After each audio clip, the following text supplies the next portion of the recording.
Good morning to all of you. Class 8, subject Social Science, Chapter 6, Understanding our Criminal Justice System.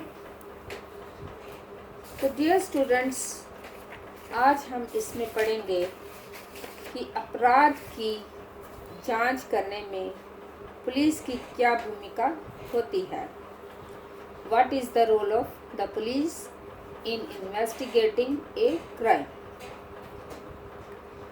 One important function of the police is to investigate any complaint about the commission of a crime. Police का एक महत्वपूर्ण काम होता है किसी अपराध के बारे में मिली शिकायत की जांच करना.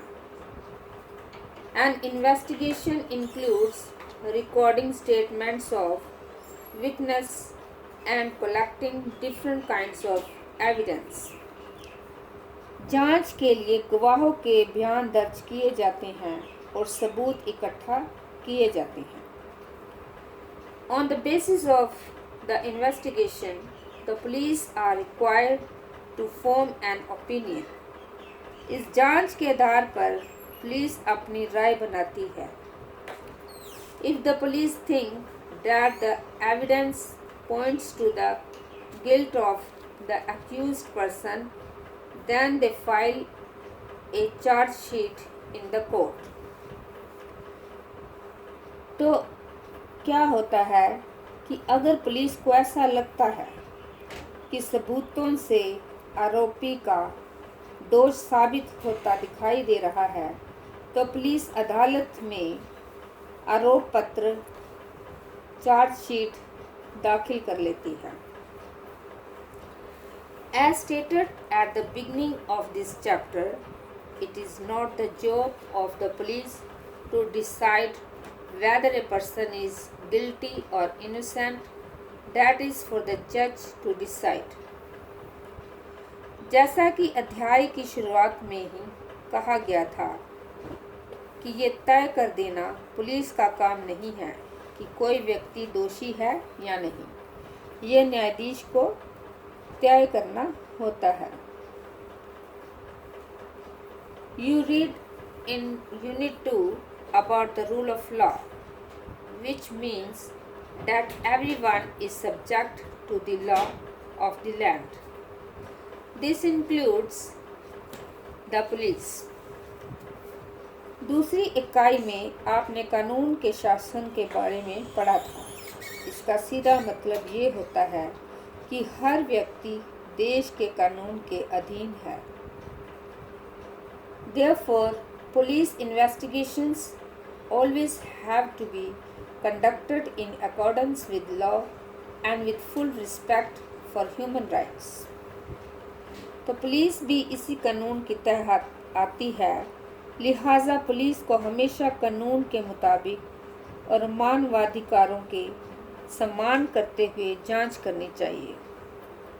The Supreme Court has laid down guidelines that the police must follow at the time of arrest, detention and interrogations. तो सर्वोच्च न्यायालय ने गिरफ्तारी, हिरासत और पूछताछ के बारे में पुलिस के लिए कुछ दिशा निर्देशन तय किए हुए हैं. The police are not allowed to taunt you or beat or shoot anyone during investigation.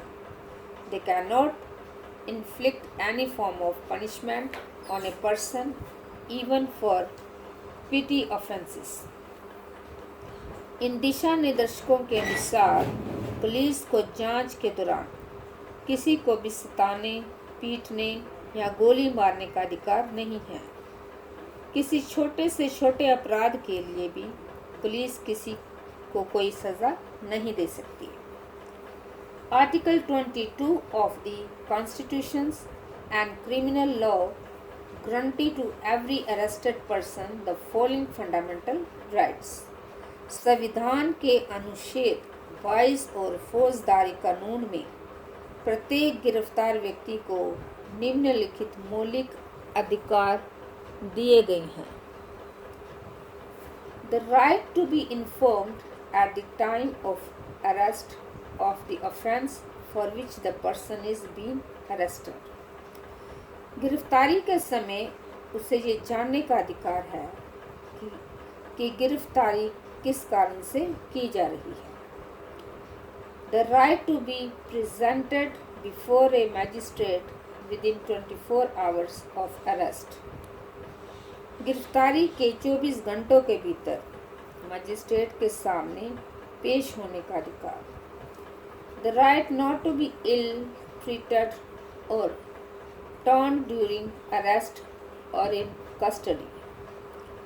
गिरफ्तारी के दौरान या हिरासत में किसी भी तरह के दुर्व्यवहार या यातना से बचने का अधिकार. Confessions made in police custody cannot be used as evidence against the accused. तो पुलिस हिरासत में दिए गए इकबालिया बयान को आरोपी के खिलाफ सबूत के तौर पर इस्तेमाल नहीं किया जा सकता. A boy under 15 years of age and woman cannot be called to the police station only for questioning. 15 साल से कम उम्र के बालक और किसी भी महिला को केवल सवाल पूछने के लिए थाने में नहीं बुलाया जा सकता.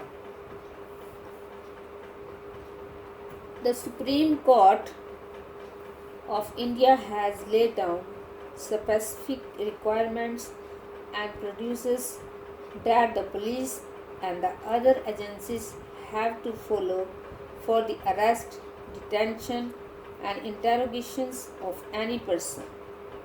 These are known as the D.K. Basu guidelines and some of these includes. तो सर्वोच्च न्यायालय ने किसी भी व्यक्ति की गिरफ्तारी, हिरासत और पूछताछ के बारे में पुलिस एवं अन्य संस्थाओं के लिए कुछ खास शर्त और प्रक्रियाएं तय की हुई है. इन नियमों को D.K. बसु दिशा निर्देशन कहा जाता है. इनमें से कुछ दिशा निर्देशन इस प्रकार हैं. The police officers who carry out the arrest of interrogations should wear clean, accurate and visible identification and name tags with their designations. गिरफ्तारी या जांच करने वाले पुलिस अधिकारी की पोशाक उसकी पहचान, नाम पट्टी तथा पद स्पष्ट वैयक्तिक रूप से अंकित होने चाहिए. The person arrested, detained or being interrogated has a right to inform a relative, friend or well-wisher.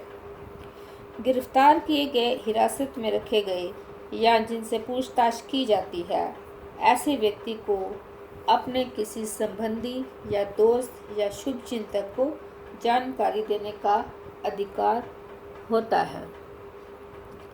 तो डियर स्टूडेंट्स, अब ब्लैक बोर्ड पर मैंने होमवर्क लिखा हुआ है, इसको कॉपी पे उतारना और याद करना. तो आपका क्वेश्चन है, define the term criminal justice system.